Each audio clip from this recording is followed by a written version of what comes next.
Saudara, polisi mulai menyelidiki dugaan pungutan liar di SMA Negeri 8 Medan, Sumatera Utara. Saat ini polisi masih dalam tahap klarifikasi kepada orang tua murid yang melaporkan dugaan pungutan liar.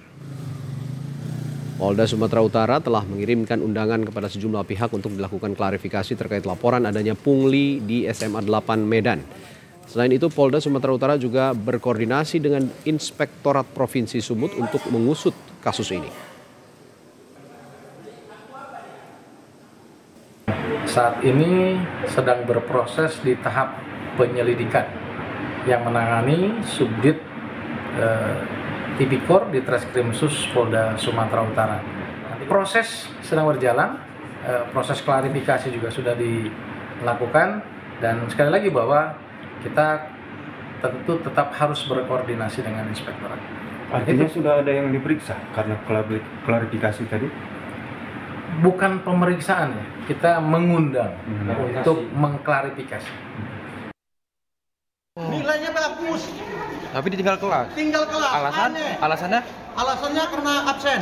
Absennya berapa, Pak? Nah, absennya dibikin sementara peraturan dari pemerintah, dari Permendikbud. Ini 25% dari jumlah. Orang tua siswi SMA Negeri 8 Medan ini mengamuk lantaran anaknya tinggal kelas. Dirinya curiga anaknya tidak naik kelas karena pernah melaporkan praktik korupsi kepala sekolah. Coki Indra mengatakan anaknya tinggal kelas karena masalah absensi. Coki menyebut alasan itu tidak masuk akal karena ketidakhadiran anaknya di kelas masih jauh dari batas maksimal yang ditetapkan Menteri Pendidikan, yakni 25%. Saya sudah melaporkan kepada instansi terkait ke Polda Sumut. Pertama saya nggak mau melalui jalur hukum, Pak. Saya ambil instansi terkait, dinas, seluruhnya ke gubernuran, saya laporkan. Tapi tindakan tadi itu nggak ada. Ya jadi karena ada melanggar hukum, saya laporkan ke hukum, ke Polda. Dugaan Korupsi dan pungutan liar. berapa itu, Pak? Sekitar 1,8. Namun hal itu dibantah Kepala Sekolah SMA Negeri 8 Medan. Menurutnya, siswi tersebut tinggal kelas karena ketidakhadiran tanpa keterangan sebanyak 34 hari. Proses penilaian siswi sudah dilakukan sebagaimana mestinya melalui rapat Dewan Guru dan mengacu pada Permendikbud 2016, yakni ketidakhadiran menjadi poin penting. Jadi terjaringnya anak tersebut tidak naik kelas karena ketidakhadiran. Ketidakhadiran melebihi kriteria anak didik yang naik kelas sesuai dengan kesepakatan dari Dewan Guru. Jadi, apa yang dituduhkan orang tua murid tersebut tidaklah benar. Mengada-ada bahwa anaknya tidak naik kelas oleh pihak sekolah karena sentimen pribadi maupun adanya laporan korupsi dan pungli itu tidak benar. Pasca viralnya video orang tua siswi yang protes karena anaknya tinggal kelas di SMA Negeri 8 Medan, Dinas Pendidikan Sumatera Utara menggelar pertemuan dengan kepala sekolah dan sejumlah pihak terkait. Disdik Sumut meminta sekolah untuk meninjau ulang siswi yang tinggal kelas karena siswi itu memiliki prestasi dan berkelakuan baik. Tim Liputan Kompas TV. Sementara saya tahu sendiri, rapat itu tidak ada. Lebih lanjut soal dugaan anak tinggal kelas karena orang tua melapor soal pungli di sekolah. Kita tanyakan langsung pada orang tua siswi dan pelapor dugaan pungli di SMA Negeri 8, Coki Indra, dan Kepala Bidang SMA Dinas Pendidikan Sumatera Utara, Basir Hasibuan. Selamat pagi Pak Coki, Pak Basir. Selamat pagi. Baik. Saya ke Pak Basir dulu sebagai Dinas Pendidikan yang bertugas di Sumatera Utara nih. Pak Basir, saya dudukan dulu permasalahannya. Ini kan perihal absensi katanya ya, bahwa sang anak ini tidak naik kelas karena perihal absensi, sedangkan dari pihak orang tua sebenarnya absensinya masih memenuhi syarat. Nah, saya akan tanyakan dulu ini sebelum beranjak ke laporan pungli begitu. Kalau peraturan Menteri Pendidikan dan Kebudayaan berapa persen untuk absensi sebagai syarat kenaikan kelas untuk siswa, Pak Basir?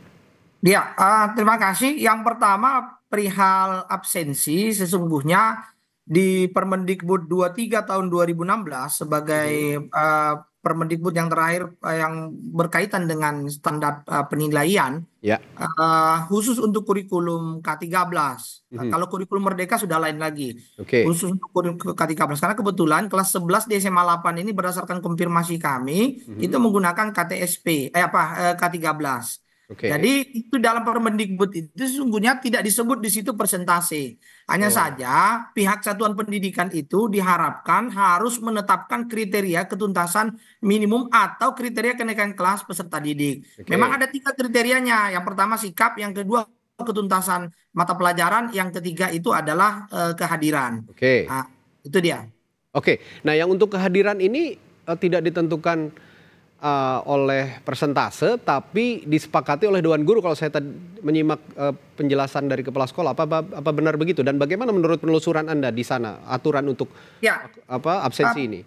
pasca viral hari Sabtu, saya konfirmasi ke Pak Kadis, Pak Aris Lubis, kemudian beliau memerintahkan besok cek ke lapangan. Oke, Walaupun hari Minggu baru mau kami dicek cek, berarti ya? kami sudah cek hari Minggu. Oke. Dan memang terus terang ketika kami tanyakan kapan disusun kriteria ini, disusun ketika tanggal 20 rapat kenaikan kelas.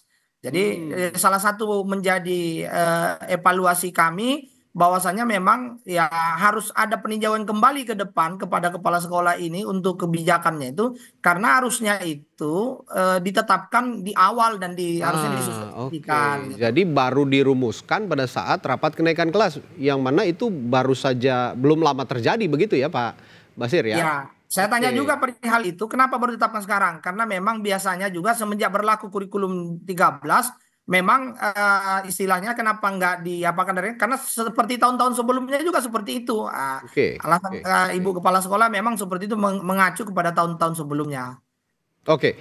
Saya ke Pak Coki kalau gitu. Soal absensi dulu nih Pak Coki. Sebenarnya berapa banyak absensi anak Anda yang dijadikan alasan sekolah sehingga anak Anda tinggal kelas? Kalau dari pihak sekolah katanya ada 34 hari total dalam 1 tahun anak Anda ini tidak masuk sekolah, begitu Pak Coki? Kalau selamat pagi Pak ya. Ya. Kalau masalah mengenai absensi sekolah anak saya itu, ya, absensinya itu kalau 34 itu saya rasa tidak benar. Kenapa saya katakan tidak benar Pak? Ya, karena saya tahu sendiri kualitas anak saya dan kita boleh kalau ditengok Pak dari kita tanya sama guru-guru itu tidak benar. Cuma karena tadi itu karena dibilangkan begitu, oke lah Pak. Tapi yang saya herankan, kenapa tidak ada SPU 1, SPU 2, SPU 3 Pak? Surat peringatan ya, SPU ini ya? Surat peringatan sama orang tua. Oke. Yang baru datang SPU-nya Pak, tanggal 10 Juli, disitulah dipanggil. Dan tanggal 11-nya dihadiri oleh istri saya dan anak saya. Tanggal berapa Pak? Mohon maaf. Tanggal 10 Juli. Oh, tanggal 10 Juli. Oke. Juni. Ya. Juni. Dan tanggal 11-nya anak saya dan istri saya menghadirinya Pak. Oke. Dan maaf ya Pak ya, pada waktu dihadirkan istri saya sama anak saya datang, yang ditanyakan kenapa nggak bapakmu yang datang. Oke. Ya, artinya begini Pak, ini dari pengakuan pihak sekolah juga. Kalau Bapak tadi mengatakan tidak ada SPO 1, SPO 2, SPO 3 begitu ya. Ini dari pihak sekolah, ini klaim pihak sekolah ya Pak ya, ada dari kepala sekolah, ada sebanyak 4 kali katanya memanggil orang tua siswa untuk membahas soal anaknya yang sering tidak masuk, tapi tidak ada respons dari pihak orang tua. Yang mana ini dalam hal ini sebenarnya Bapak Coki sendiri. Apakah betul begitu Pak? Tidak ada Pak, cuma tidak ada panggilan ya Pak ya? Ya, tidak ada. Itulah tanggal 1 aja. Oke. Tanggal 10 Juni disuruh hadir. Oke. Itu. Nah, kalau gitu saya konfirmasi lagi ke Pak Basir. Pak Basir, apakah fakta ini juga ya fakta-fakta yang diungkapkan oleh pihak sekolah maupun dari orang tua siswa juga akan di cross check soal surat peringatan kepada orang tua ini atau surat pemanggilan? Kalau dari pihak sekolah kan mengatakan sudah 4 kali dipanggil, tapi Pak Coki sendiri sebagai orang tua tidak merasa pernah dipanggil. Ini akan di cross check juga karena menyurat ini juga pasti akan ada dokumen yang bisa dijadikan bukti begitu Pak Basir. Ya, kami hadir di situ dengan Kasih SMA wilayah 1, Pak Yoyon, Oke. berdua kami. Jadi ketika saya konfirmasi, pernah nggak orang tua anak ini dipanggil perihal kehadiran? Ditunjukkan ke kita yang ada suratnya itu tanggal 10 tapi dihadiri orang tua tanggal 11. Benar tadi disampaikan Pak Coki yang hadir orang tua perempuan dan anaknya. Tapi disampaikan ada pernah juga dipanggil tanggal 7 September 2023. Oke. Orang tua yang bersangkutan ada dipanggil oleh guru BK. Oke. Maka saya sampaikan kemarin sama Bu Kepala Sekolah ke depan kalau dipanggil itu tetap harus ada tertulis. Maksudnya apapun keputusan yang Oke. diputuskan Iya, atau betul. diperingatkan ada bukti tertulis kita yang dipegang orang tua Betul. atau minimal di buku induk atau buku masalah atau buku kasus di satuan pendidikan. Nah, itu kalau kita ingatkan beberapa hal kemarin sama kepala sekolah dan insya Allah akan diperbaiki ke depan. Oke, nah ini berarti sudah mulai tampak permasalahannya bahwa ternyata fakta sementara yang kita dapat dari perbincangan kita pagi hari ini adalah bahwa saat ini sudah ada surat pemanggilan sekali dan itu hadir. Tapi sebelumnya ada pemanggilan tapi tanpa surat sehingga itu tidak dianggap legal begitu ya Pak Basir ya? Ada juga suratnya, informasi dari BK-nya ada juga suratnya, tapi tanggal 7 September begitu kami minta, dia belum bisa menunjukkan karena sudah lama. Oke, berarti tidak bisa menunjukkan surat bukti Kami itu. sudah minta juga kalau nanti ketemu tolong dikirimkan ke kita.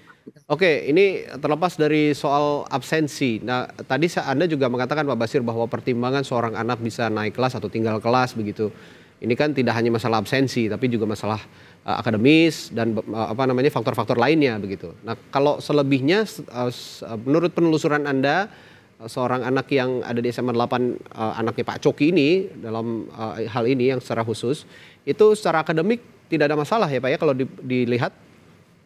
Informasi yang kami dapat di lapangan perihal nilai ketuntasan nilai karena di kurikulum 13 ini kan istilahnya kan tuntas. Ya, ada standar atau KKM, ya. kriteria ketuntasan minimal itu yang ditetapkan oleh sekolah dan ditetapkan oleh pemerintah yang menyusun itu sekolah. Umpamanya bisa jadi KKM PPKN itu 75 umpamanya. Itu KKM. Dari ketuntasan minimal anak kita ini saya mendapatkan informasi dan ketika komunikasi dengan kepala sekolah ternyata memang tuntas seluruhnya. Kemudian dari sikap pun itu kan harusnya kriteria kenaikan kelas itu termasuk sikap. Kalau sikapnya ada yang C, itu sesungguhnya menjadi kriteria untuk tidak naik kelas. Tapi dari informasi yang kita dapatkan, sikap anak ini dirapot ya. Semuanya minimal baik. Baik ya, jadi tidak ada masalah. Oke, ini yang juga harus ditelusuri lebih dalam oleh Dinas Pendidikan. Dan juga bersama-sama dengan pihak sekolah nanti juga ada dari pihak orang tua siswa. Saya kembali ke Pak Coki. Pak Coki, saya kembali masalah absensi ya. Ini tadi Anda mengatakan tidak benar bahwa ada 34 hari anak Anda tidak ada keterangan tidak masuk sekolah. Nah kalau menurut penelusuran Pak Coki sendiri atau Anda sendiri langsung menanyakan ke anak Bapak begitu, ini kehadirannya memang ada alfa tapi ada surat atau bagaimana Pak? Ya. Kalau saya tanya, karena saya pun kan parkiran di puskesmas Pak, kerja saya ya Pak ya. Oke. Nah, jadi kalau dia tuh memang apa, dia punya keterangan, surat keterangan Pak, sakit apa, ada. Karena saya bawa dia berobat sekalian, saya minta surat keterangan sakit dia untuk diantar ke sekolah. Kan begitu Pak. Jadi kalau yang namanya yang begitu, ya jelasnya begitulah dia Pak. Fakta. Saya tidak percaya dengan seluruh jumlah absensi anak saya itu. Kenapa saya bilang? Kenapa? Kalau memanglah itu benar, Pak. Ya, kalau memang itu benar, kan ada prosedur, Pak, untuk memanggil orang tua. Oke, itu tadi yang dipermasalahkan ya. Iya. Oke. Kalaupun absensi anak Bapak ini alfa banyak dan tanpa keterangan, ini setidaknya ada prosedur untuk memanggil orang tua siswa terlebih dahulu tanpa memutuskan langsung tidak naik kelas begitu. Nah, ini sekarang saya tanya soal punglinya nih Pak Coki. Laporan pungli itu kapan Anda buat dan pungli seperti apa sebenarnya yang Anda laporkan ini, Pak? Saya waktu laporannya sekitar bulan di tanggal 20-an. Bulan 2 sih Pak. Ya. Oke. Jadi saya pungli seperti apa yang Anda laporkan? Siapa? Pungli seperti apa yang Anda laporkan ini? Jenis pungli seperti apa? Punglinya kan begini Pak, di dalam Permendikbud nomor 16 ayat 6 dan pasal 13, ya Pak ya, itu dikatakan sebelum kita sebelum untuk mengutipkan uang SPP kepada siswa yang akan datang, kita harus membuat LPJ kepada orang tua murid selaku kita menerima uang SPP itu dari orang tua murid. Ya. Kan begitu Pak. Nah, tahun 2022 Ibu itu ada mengeluarkan RAPBS. Nah, di RAPBS itu ada total pengeluarannya sekitar berapa? Ada lupa pula saya Pak. Itulah dibagi dengan jumlah siswa Pak. Jadi mendapatlah angka 150.000 per bulan. Kan gitu Pak. Nah, jadi setelah itu Pak, habis tahun 2023 Pak, ya 2023 itulah saya katakan pasal 16 ayat 6 dan pasal 13 dari Permendikbud. Itu harus kepala sekolah itu harus mengeluarkan LPJ kepada orang tua murid. Ternyata tidak ada juga Pak, kan gitu. Nah, itu makanya saya duga itu ada korupsi. Karena apa? Pertanggungjawaban kutipan uang SPP tadi tidak ada Pak. Kan begitu Pak. Nah, pengutipan liar tahun 2023 Ibu itu tidak, malah makin berani tidak mengeluarkan RAPBS Pak. Tidak membuat RAPBS kepada orang tua murid. Tapi uang sekolah dikutip terus sampai akhir tahun ini Pak. Nah, jadi makanya saya bilang kalau RAPBS tidak ada, itu adalah pengutipan liar dengan kado apa? WOSPP. Karena itu jelas Permendikbud itu sudah mengatakan Pak, bunyinya itu harus dibuat dulu RAPBS baru bisa dikutip uang. Ya, RAPBS ini rancangan anggaran pembiayaan untuk sekolah begitu ya? Iya. Nah ini saya tanyakan ke Pak ke Disdik lagi nih, Pak. Kalau soal punglinya sendiri, adakah penelusuran sejauh ini dan apakah yang diungkapkan oleh Pak Coki itu juga sejauh ini ada laporan lain soal pungli ini di SMA 8? Ya, makasih perihal penyebutan pungli itu ketika anggaran pendapatan belanja sekolah itu tidak direncanakan dan tidak dimusyawarahkan dengan orang tua atau komite dengan orang tua. Dan biasanya di instruksi kita setiap tahun itu sekolah wajib mengundang orang tua untuk menyusun RAPBS agar karena tidak sanggup uang dana BOS kita untuk menutupi seluruh kegiatan yang ada yang direncanakan oleh sekolah. Makanya muncul ada uang SPP, sumbangan. Dan sumbangan itu seharusnya tidak boleh sama rata, harusnya berbeda. Namanya sumbangan. Kalau pungutan baru sama. Jadi satu sisi memang ini menjadi perhatian kita. Soal urusan dengan penegak hukum, memang laporan ini sudah pernah kami dapat ke inspektorat. Orang inspektorat juga pernah berkomunikasi dengan kami. Ini ada laporan perihal Pak Coki masuk. Tapi saat itu memang inspektorat lagi memeriksa dana BOS dan BOP SMA Negeri 8. Jadi mereka fokus ke situ dulu karena SPT-nya masih untuk itu kemarin. Itu penjelasan. Ini tadi diungkapkan oleh Pak Basir semua anggaran semua pungutan melalui RAPBS begitu ya. Pungutan yang sebelumnya dirancang melalui RAPBS ini seharusnya dibicarakan oleh sekolah dengan orang tua siswa. Sejauh ini ada pembicaraan itu Pak sebelum Bapak melaporkan soal pungli ini Pak Coki? Tidak ada. Tidak ada ya? Sama sekali Pak. Jadi ada pemungutan dan tadi kalau kata Pak Basir itu ada juga sifatnya sumbangan SPP. Ini disamaratakan seperti yang Bapak bilang tadi? Iya. Jumlahnya berapa Pak? 150.000. 150.000 seperti yang Bapak bilang tadi. Ini seharusnya namanya sifatnya sumbangan kan berbeda-beda ya, tergantung kemampuan orang tua siswa dan siswanya juga. Ini Rp150.000 per bulan ya Pak ya? Iya Pak. Itu berlangsung sejak kapan? 2022 Pak. 2022 artinya bulan apa kalau saya boleh tahu, mohon maaf, 2022? Bulan Juli.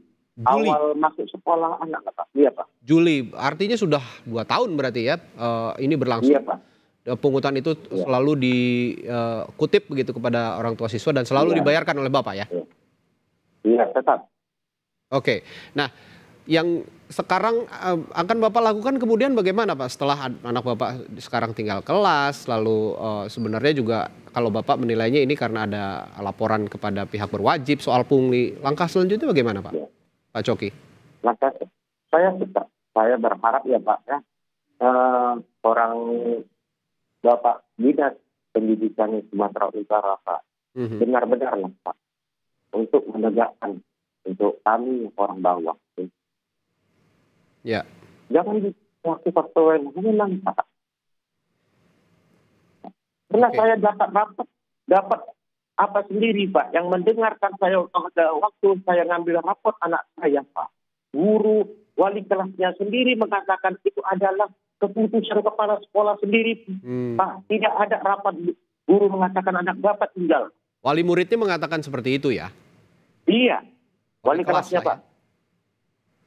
Oke, guru-gurunya sendiri mengatakan bahwa ini keputusan dari kepala sekolah sehingga Bapak mengharapkan ya betul-betul proses hukum berlangsung dan status pendidikan anak Bapak yang tadinya tinggal kelas juga dicabut, ditinjau kembali begitu ya Pak ya?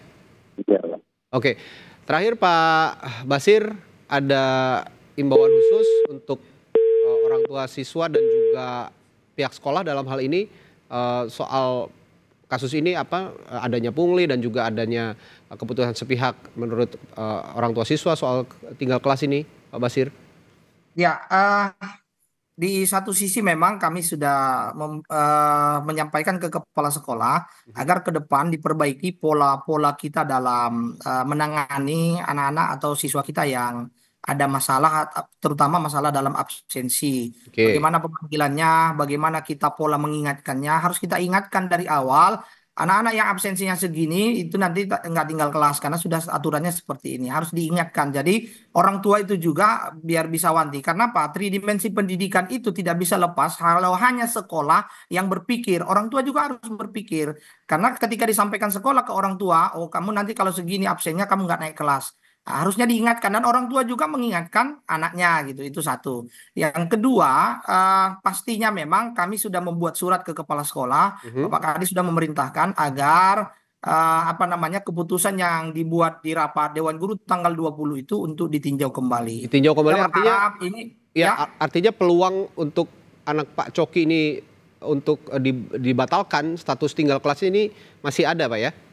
Secara peraturan Permendikbud 23 2016 di peraturan itu sesungguhnya memang keputusan itu berdasarkan rapat Dewan Guru. Maka kita rekomendasikan ke kepala sekolah agar meninjau kembali untuk melakukan rapat Dewan Guru kembali untuk mengevaluasi. Karena hak-hak anak juga sesungguhnya harus kita penuhi. Saya berharap juga ke depan kalaupun ada bahasa di luar konflik individu antara Pak Coki dengan kepala sekolah, ya tidak ada kaitannya dengan masa depan anak khusus untuk kenaikan kelas dan yang lain-lainnya. Kita sangat berharap biarlah anak bertumbuh berkembang menjadi generasi emas kita ke depan dan tidak dicampuri dengan hal-hal yang lain yang sifatnya. Silakan kalau hal orang tua dengan pihak sekolah ada kaitan silakan, tapi hak anak harus tetap kita penuhi. Secara objektif anak tidak boleh diganggu gugat meskipun di lain sisi ada laporan dari Pak Coki, begitu maksud Anda ya ke pihak berwajib. Masalah berwajib silakan dituntaskan. Kita sangat menghormati itu, Bapak Kadis juga sangat menghormati itu. Kita ikuti perkembangan, kalau memang ada hal-hal tertentu pihak dinas pun pasti akan membantu apa yang bisa kita bantukan untuk sekolah terdidik. Ya, tapi secara simultan pihak Disdik juga akan mengawal soal pungli ini ya Pak ya, karena dia juga berkaitan dengan institusi pendidikan di Sumatera Utara. Ya, makanya bahasa pungli itu kan memang kan harus kita kita luruskan dulu. Karena kita belum wajib belajar 12 tahun, maka secara Undang-Undang 20 dan PP 48 kita masih diberikan kewenangan untuk meminta kontribusi dari orang tua. Baik, ini masalahnya memang kalau untuk siswa, masalah pola komunikasi antara orang tua dengan sekolah begitu yang harus diperbaiki. Tapi di sisi lain juga jika memang ada masalah hukum, ya itu dimohon untuk dipisahkan begitu ya dari masalah komunikasi antara siswa dan guru juga dan pihak sekolah juga soal kenaikan kelas dari putrinya Pak Coki Indra ini. Baik, terima kasih Semoga masalahnya bisa cepat terselesaikan, ada solusi terbaik untuk masalah ini. Terima kasih sekali lagi untuk orang tua siswa dari siswi yang pelapor dan juga pelapor pungli di SMA Negeri 8 Medan, Pak Coki Indra, dan Kepala Bidang SMA Dinas Pendidikan Sumatera Utara Basir Hasibuan telah berbagi informasinya di Sapa Indonesia Pagi. Terima kasih Pak sekali lagi, sehat selalu.